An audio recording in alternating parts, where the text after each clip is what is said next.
Good morning बच्चों, मैं Dilkhush DK sir आज आप लोगों के लिए प्रश्नावली 7.3 का प्रश्न नंबर 3 जिसमें कहा था किसी त्रिभुज ABC की दो भुजाओं AB BC तथा माध्यिका AM अगले दूसरे त्रिभुज की भुजाओं PQ QN तथा माध्यिका PN के बराबर है। ये दिख रही है, ये देखो, ये चोर चोर बैठे हैं। AB PQ BM QN और AM बराबर है PN के। तो हमें सिद्ध करना है।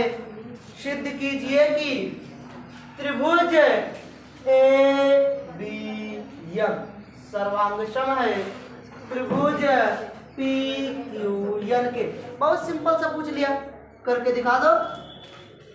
इसमें लिख लो जो लेना है त्रिभुज ले लो। त्रिभुज ABM तथा त्रिभुज PQN में कि जो त्रिभुजवा है, देखो ABM मतलब ये छोटा वाला त्रिभुज और PQN मतलब इधर वाला त्रिभुज। भुजा AB बराबर PQ, भुजा BM बराबर QN, भुजा AM बराबर PN। तो यस यस यस से लगा दो। लिखोगे भुजा, सब भुजा पे कंडीशन चलनी है तो सब भुजा एक बार लिख दो, बात खत्म हो जाएगी। AB बराबर PQ, ये जो AB है PQ के बराबर है, और BM ये देखो छोटा सा BM बराबर है QN के। BM बराबर QN और ये बचा जो AM बराबर PN। AM बराबर PN के। तीनों शर्तें प्रश्न में दी गई थी। ये सारी शर्तें प्रश्न में दिया गया है। अब जगह कम होने के कारण दिया गया है, नहीं लिखा गया। ये सारी शर्तें प्रश्न में दी गई थी। तो लिखोगे अतः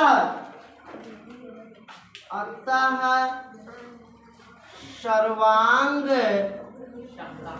समता नियम यस यस यस से त्रिभुज ABM पहला तो लिख लोगे, कोनो दिक्कत नहीं। ABM सर्वांग सम होगा त्रिभुज, देखो A के संगत में P, यहाँ पे P, फिर B की संगत में Q, तो APQ बचा M की संगत में N, तो PQN के। त्रिभुज ABM सर्वांग सम होगा त्रिभुज PQN के।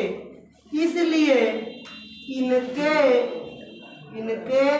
संगत कोण आपस में बराबर होंगे। अब संगत कोण, अगर इस B का संगत तेरा जाए तो क्या होगा? Q होगा। तो कोण B बराबर होगा कोण Q के। देखो B की संगत में Q है तो कोण B बराबर कोण Q। इसको मान लो समीकरण नंबर 1। अगर हम इधर थोड़ी सी देखें तो ये माध्यिका है। माध्यिका होने का मतलब जितना BM होगा उतना ही CM भी होगा।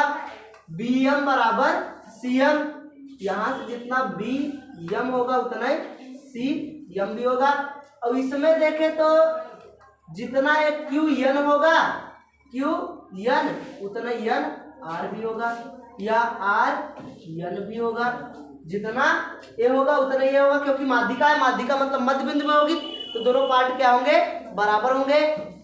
अब देखो अगर हम इस BM को लिख दे 2BM या ऐसे लिख दे।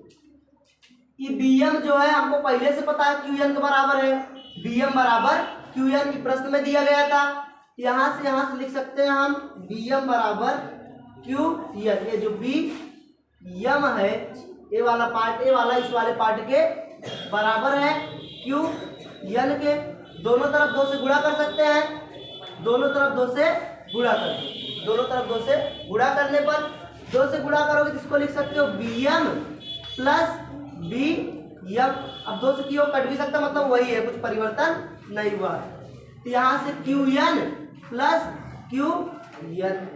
अब देखो ये बी एम जो है सी एम के बराबर है, एक बी एम के स्थान पे सी एम लिख लो, B M plus C M हो गया। ऐसे क्यू एन, एक क्यू एन ऐसे रहने दो और एक क्यू एन के स्थान पे आर एन लिख लो। अब देखो B M plus C M पूरा किसके बराबर है, बी सी। देखो बी एम और सी एम दोनों पार्ट आ गए, पूरा किसके बराबर होगा, बी सी के। बी एम सी एम है पूरा बी सी बराबर क्यू एन आर एन। ये वाला पार्ट ये वाला दोनों पार्ट आ गए, पूरा क्यू आर के बराबर हो जाएगा। यहाँ से Q N plus R N बराबर क्यू आर, समीकरण नंबर 2। अर्थात ये पूरी भुजा इस वाली पूरी भुजा के बराबर हो गई। यहाँ से अब लिखो जो दूसरी कंडीशन हमें सिद्ध करनी है वो है कि कहा त्रिभुज सिद्ध कीजिए, दूसरा वाला हमें अब ले लो। त्रिभुज ए बी सी तथा त्रिभुज पी क्यू आर में ए बी सी तथा पी क्यू आर। देखो ए बी सी पूरा बड़ा वाला त्रिभुज, पी क्यू आर ये पूरा बड़ा वाला त्रिभुज, छोटे से हमें मतलब नहीं है। अब ए बी सी की जो भुजा ए बी है वो बराबर है पी क्यू के। लिखोगे भुजा ए बी बराबर पी क्यू, यहां से लिख सकते हो भुजा ए बी बराबर पी क्यू। एक कंडीशन प्रश्न में दी गई थी, दिया गया है। इसके बाद सेकंड कंडीशन जो है ये दिख रहा है कोणवा जो इसका बी है, कोण बी, चोरवा कोण क्यू के बराबर है।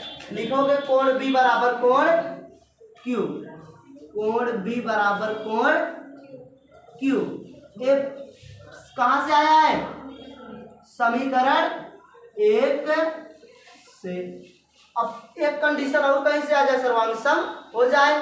अब ये देखो जो भुजा BC है वो बराबर है QR के, समीकरण नंबर 2 से लिख दोगे भुजा BC बराबर भुजा BC बराबर QR, ये समीकरण नंबर 2 से।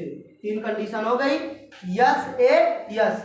लिखोगे अतः सर्वांग समता नियम, अतः सर्वांग समता नियम यस ए यस से भुजा कोण भुजा से त्रिभुज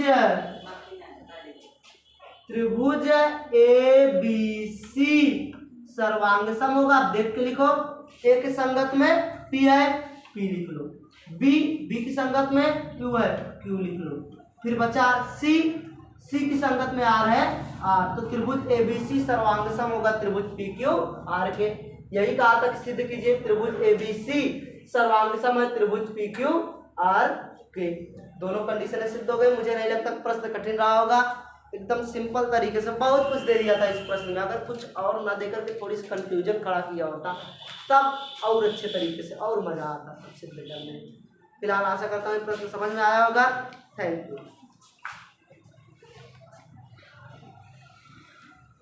हाँ,